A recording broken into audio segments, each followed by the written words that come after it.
Welcome to Confident AF Live, taking your mindset next level to get next year's results today with me, your host, Brandon Foster.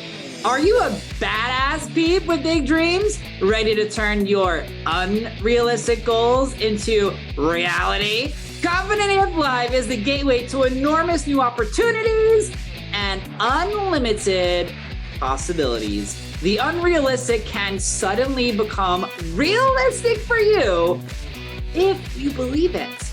Are you ready to take your dreams and results to the next level? Then stay tuned as we help crack open the door to new ways of impactful thinking and believing about yourself with mindset practices for badass people like you. Confident AF Live starts right now.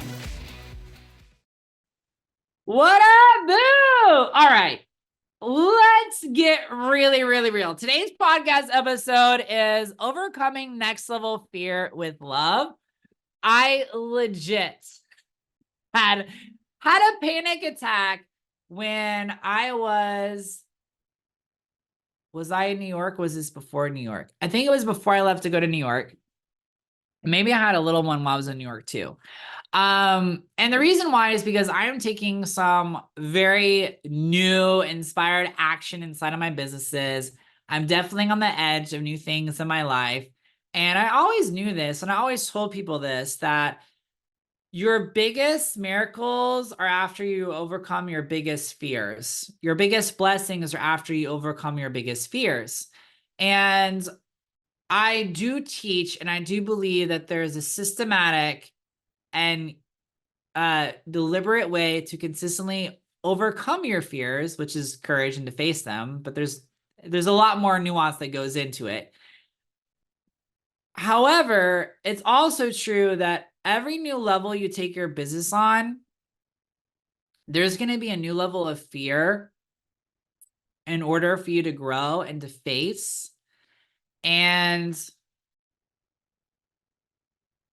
it's not that fear ever goes away. I think a lot of people want the fear to go away. The old baby fears that used to feel so big and so scary, those fears do go away, but you're always going to have another level of fear you're going to have to face to go to a next level. So for example, it could be if you're a travel professional charging a planning package or a planning fee and you've never charged one before, so it's like $20. Well, that's going to get neutralized pretty quick. And then it's like, now I'm going to go to 125 or 150. And then it's like, what would it take to charge $1,000? For high ticket coaches, it could be the same way, charging $100 an hour, $50 an hour. And then it goes to 200, 250, 500, whatever. For speakers, it could be, charging $1,500, $2,500. And then your book comes out. And then it's like, now you want to charge $5,000, right? Like whatever it is. And so I feel like we have this unrealistic expectation that we will never ever face fears, worries, or doubts in our life. And that's not true. You're going to face fears, worries, and doubts on every new level of your life. But if you understand what's causing the fear, worries, and doubts, and you've conquered your previous fears, worries, and doubts, it only gets easier to shift and reframe through God's love and grace and forgiveness and truth, those current level fears and doubts, to overcome them and face them and move quicker. It's just true. It's kind of like going from the 3 meter diving board and going to the 10 meter, then going to the 15, then going to the 20. Is there a 20? I don't know if there's a 20. I'm not a diver, but you get the idea. It's like you conquer one level of fear and then you go up, then you conquer another one, then you go up. And once you've conquered several different levels of that fear, you're like, oh, I know what this fear is. This is the fear of heights. This is the fear of hitting the water wrong. This is the fear of this. Because you've already lived through all those fears, it's just a new level. As my friend Amanda Francis says, some people say new level, new devil. And she's like, no, it's a new level, same devil, just different, I guess, potency, I guess you could say. So let's talk about how to overcome next level fears with love. So If you're literally in like a panic state over anxiety, over a perceived negative outcome that could happen in your life or your business, like whatever it is. So the first thing just to do is to get yourself back in the present moment. There's a couple of different ways to do this. So I'll give you a couple different ways that I've been taught by different people, suggestions, things of that nature. But the best and easiest one is just to take really deep breaths and hold it. So you breathe in through your nose and you hold it and you hold it and you hold it and you breathe out through your mouth. When you are having a panic attack, you're in a total flight or fight response with your automatic nervous system, and you need to get to a relaxed state of safety, which when you breathe like that will help you to do that. The other thing you can do is you can focus on the five senses in general to get you back into the present moment. So what can I see that is in my current environment? What can I smell? If you have something to taste, what can I taste? Touching something and listening to noises. That will bring you back to your current reality. That's another thing you can do. One of my clients was like, oh, you can hold on to ice cubes. It's an interesting one. I never heard that before. Thank you, Mary Catherine, for that. Another one, which I talked about Jim Carrey in the last podcast episode, but he is basically what you're looking to do is you're looking to pattern interrupt your flight or fight system of your brain. So when Jim Carrey was playing the Grinch, he learned different techniques to pattern interrupt. One of them is to like lightly hit yourself to bring you back to current reality. That's another one. But just remember that step number one is literally to come back to the present moment.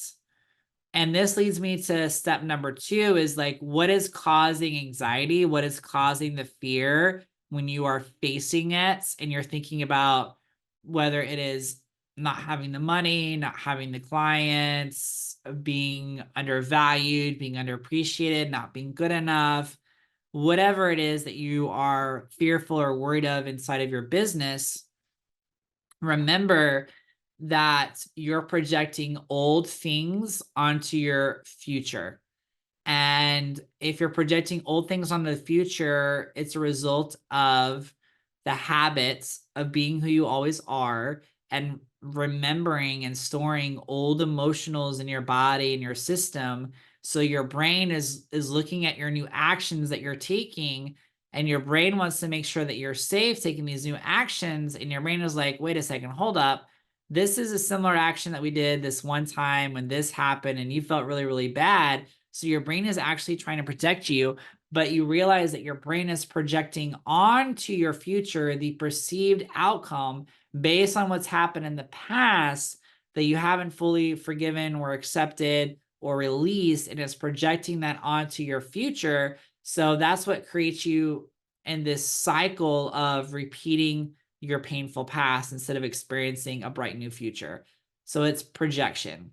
So one of the ways, number three, one of the ways that you can, after you get in the present moment and you've identified what this projection is to do the letting go technique that Dr. Hawkins talks about in his book, Letting Go, which is basically just allowing yourself to feel the fear, feel the worry, feel the doubt. So you're feeling the feeling behind the perceived negative thought. So if it's a feeling of, I'm not going to have enough clients, I'm not going to make it, bad things are going to happen, I'm going to run out of whatever it is, whatever that thought is, you tell yourself, I'm safe to release resistance behind the feeling of whatever that thought is. So let's just say, for example, it was clients aren't going to pay that price.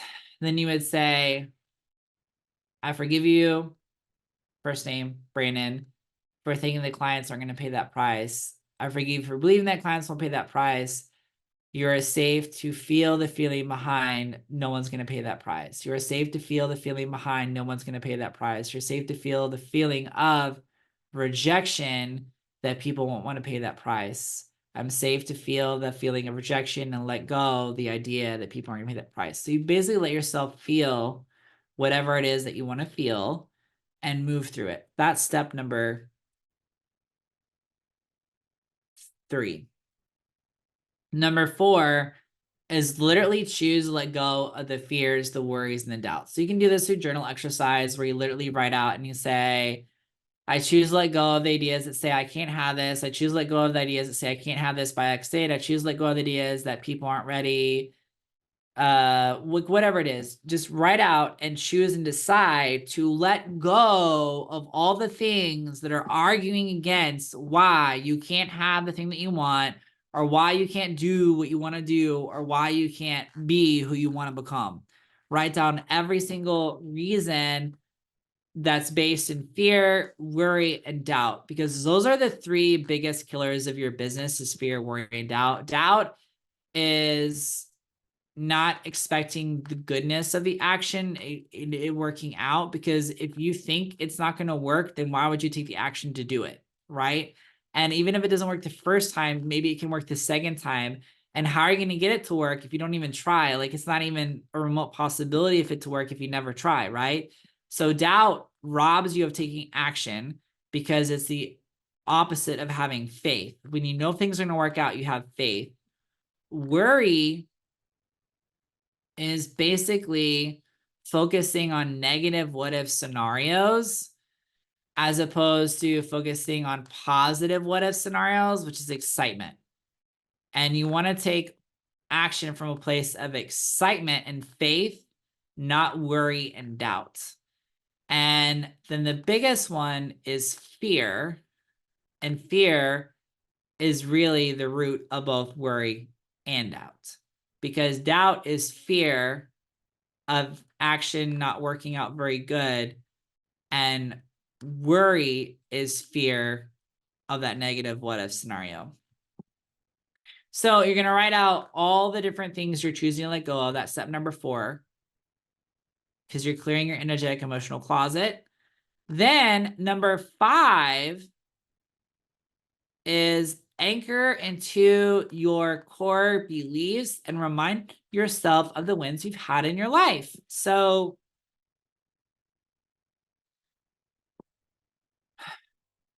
if you haven't listened to my podcast episode about David and Goliath, I encourage you all to go listen to it. One of my favorite pieces of this story is that after David slays Goliath, he takes the armor, puts it in his tent to keep it as a reminder of God's faithfulness, strength, courage, working through him to kill Goliath. A lot of business owners don't hold on to the Goliath armor.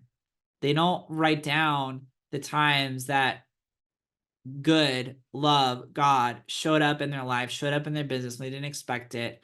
They don't write down those times. They don't keep record of them. And the danger of that is that when you write those down and you're very keenly aware of how things are working out for you and how those happen and how those showed up, you can build and stack new levels of faith and belief in your business and who you are, who you're created to be, and how God supports you. And in times when you're facing high levels of anxiety, high levels of next level fears, those pieces, those armor pieces are the ammunition, the confidence that gives you the courage to face that fear. So number 5 is anchoring back into your core beliefs. God doesn't set me up for failure. Everything is working out for my good, even if it doesn't feel like it or look like it. It's all working out for me. It's all coming together perfectly. It's all going to be okay. Number 6 is always ask to see things differently. And this is probably my favorite one.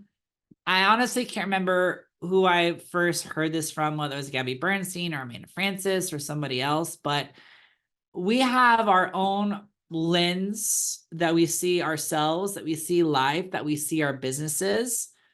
That lens gives us our unique perspective. So somebody who is always seeing the good and seeing the success will always see the success. Someone who is very judgmental will oftentimes be very disappointed with themselves, like all the time, and their business all the time, because they're very judgmental, because they're judging their results and they're always looking to see if they're good or bad. So they probably see it more from the bad as opposed to good. And so when you ask to see things differently, what you're really asking is to be shown how to see what you're afraid of through the eyes of unconditional love, which is really, how do I see this through the eyes of safety, of support, of opportunity, of blessings, of guidance? Because when you see the situation differently, you feel safe to take different action that will lead you to the results that you actually want to experience in your business. So asking to see the situation differently, the fear, the worries, the doubts, seeing them through the eyes of unconditional love. Where does this fear come from? How can I shift and rearrange it? We already talked about a few of ideas behind that. Very, very powerful. Number 7 is hand over and surrender that situation to love. Hand over that situation and surrender it to love. Surrender does not mean giving up. A lot of people think surrender means giving up. Surrender doesn't mean giving up. Giving up means I'm not taking action anymore and I don't believe it's possible and I've lost my faith. Surrender means I still believe it. I still have faith. I'm still willing to do my part, but I'm going to surrender how I think it needs to happen, who that person needs to be, what the order is going to happen, what action I'm taking. I'm going to surrender that all so that God can show me the easiest, quickest, less stressful, free way in love. And I literally will write a journal in my notebook and say, God, this is what I'm going through. This is what's happening. This is what I understand. I'm surrendering all this to love, all to the highest good. Handing this over to you to orchestrate, rearrange, shift through your miracles. Thank you for your help. Thank you for your guidance. Thank you for helping the people involved. Thank you for turning this into a blessing for everybody. Thank you, thank you, thank you. And it's really, really powerful. So those are the 7 steps to overcoming next level fears with love. I feel like I want to add a little bonus to this podcast because I wrote out these, how many affirmations? 1, 2, 3, 4, 5, 6. I have six affirmations. I'm going to give you a 7th one too, that are really helpful when you feel scared, you feel afraid. Maybe it's because you feel like you're not going to hit the goal that you want to, or it's not going to happen in time and you're scared because things just don't look good. And it's really difficult in our human brains to ignore what is to create from a place of new. So these affirmations help you do that. So I'm going to share these with you really quick. Number 1 is, I'm safe to be rescued by grace and love. I'm safe to be rescued by grace and love. I'm safe to be rescued by grace and love. Number 2, when I feel like the door is shut, that just means a better door is opening. When it feels like a door is shut, that just means a better door is opening. Number 3, what is not a reflection of what's happening right now. What is not a reflection of the good that is happening right now. What is not a reflection of the good that is happening right now. I think that's number 3. Number 4, just because it doesn't look like it's going to happen doesn't mean it's not happening. Just because it looks like it's not happening doesn't mean it's not happening. That's number 4. Number 5, this entire situation is being shifted and rearranged and overcome with love. This entire situation is being shifted, rearranged, and overcome with love. Number 6 is really helpful if you are a big, repetitive, unrealistic goal achiever like I am, and you're anchoring into like new levels of goals that you've never gone before, that you're really pushing yourself through growth, practical action, all those pieces, which is I'm open to the possibility of still hitting XYZ this month or these sales. I'm still open to the possibility. I'm still open to the possibility. I'm still open to the possibility. And the last one I want to give you is everything is okay. Everything is okay. I'm okay. everything is okay. It's going to be okay. I am okay. Sometimes when you are looking at what is and you're feeling anxiety, you're feeling fear about a situation, a business situation, whether it's a relationship, finances, team, it doesn't matter what it is. Sometimes just telling yourself that it's okay, you're going to be okay, love is going to move through. Instead of going from negative to positive, it allows you to go into neutral to like reorganize and shift and rearrange your mind. All right, boo. So there you have it. 7 ways to overcome those next level fears inside of your business, which you will face, because if you're not facing your fears, you're not growing, you're stagnant, and we want you to grow in a big, bold, and beautiful way. I love you so much. Thank you so much for listening today. You have been listening to Confident AF Live, taking your mindset next level to get next year's results today with host Brandon Foster on TransformationTalkRadio.com. Listen or watch live every Wednesday, 12 p.m. Pacific, 3 p.m. Eastern, where I help badasses like you with big dreams learn to take their impact and results next level, turning those unrealistic goals into reality. Confident AF Live is the gateway to enormous new opportunities and unlimited possibilities. For more information, get in touch with me, Brandon, at BrandonRFoster.com.